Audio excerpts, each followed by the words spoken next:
jiena u l-mara konna bbukkjati fuq flight Delta għal New York u bażikament konna l-aeroport tal-ħabta ta' xi 7:30. Konna qegħdin nikjujaw fil-check-in counter bażikament u konna the next in line biex niddepositaw il-bagalji. F'daqqa waħda minn warajna qed nassumi kienu xi 10 meters away, 10-12 meters away. Ħassejna splużjoni, rajna isu dawl isfar u splużjoni kbira illi tajret ħafna debri, wieħed minnhom kienet stikka tal-ħadid li propju raqtitni f'dari u defatni mal-art lili. Dak li l-mara tiegħi kombinazzjoni ta' kien ħin kienet qiegħda tiġbor xi ħaġa mill-bagalja u ma laqtitix daqshekk. U dak il-ħin intfajna mal-art għadna l-isfel għax immaġinajna li dik l-aħjar ħaġa li tista' tagħmel f'sitwazzjonijiet bħal daw, però mbagħad smajna t-tieni esplużjoni. Ġifieri kien hemm tnejn ftit il-bot minn xulxin fl-ajruport u hemmhekk il-mara refatni għax jiena kont injured f'dari u ħarġitni barra. Kif ħriġna barra ntfajt mal-art bin-nies jippanikjaw, jiġru, jibku, nies bidmija, kienet hemm nies mal-art li kienu f'sitwazzjoni ħażina ħafna, oħrajn minnhom qed nassumi li m'għadhomx magħna llum. U ġew l-assistenza medika li poġġietna fit-triage area.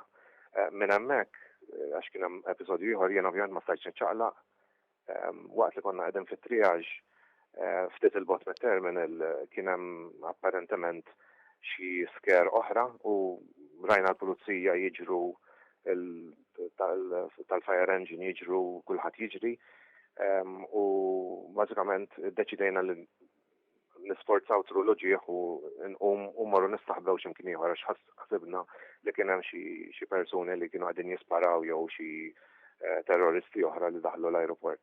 Minn hemmhekk imbagħad ħaduna fl-isptar militari ta' Brussels. Hemmhekk iċċertifikaw li kelli xi injuries fl-spine tiegħi, però xejn li ma jfiqx jiġifieri. Nies oħra li kienu fl-airport li kellmu anke midja internazzjonali ddiskrivew ix-xena ta' John Aeroport bħala imdemmija ħafna nies imbiċrin. Il-ħadd rajt xi ħaġa inti qabel ma waqgħet. Jiena sakemm kont mal-art, sakemm splodiet it-tieni bomba it-tieni waħda, u bdejt inħares madwari, ovvjament kien hemm persuni li kellhom ħafna injuries kbar, ġifieri kien hemm ħafna tmija. It-tmija tibqa' tara inti u ħireġ sa barra l-ajruport, ġifieri għax nies they were bleeding heavily. Kien hemm nies li kellhom ħġieġ imdaħlin f'wiċċhom, f'sidrhom u f'darhom. Kien hemm nies li kellhom open wounds minħabba l-blast minħabba l-esplużjoni. Meta konna qegħdin l-isptar militari rajna anke tfal, ġifieri da bażikament kien hemm familji sħaħ. U l-iktar li jiddispjaċik ovvjament għat-tfal li ma jafux x'inhu jiġri madwarhom, ma jaraw il-ġenituri tagħhom li għadmija u kien hemm tfal stess li kienu imweġġajn gravi. Ħafna wkoll ħadu ħsiebek li tista' anke serħilhom rashom tal-kundizzjoni tiegħek bħalissa. Nixtieq nirringrazzja lil kulħadd kemm jiena u f'ismi u f'isem il-mara.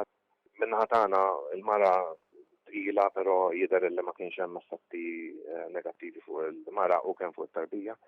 U fuq jien ovvjament għandi bżonn ftit ġimgħat ta' serħan biex nkun nista' nirkupra u niġi lura fuq saħħija.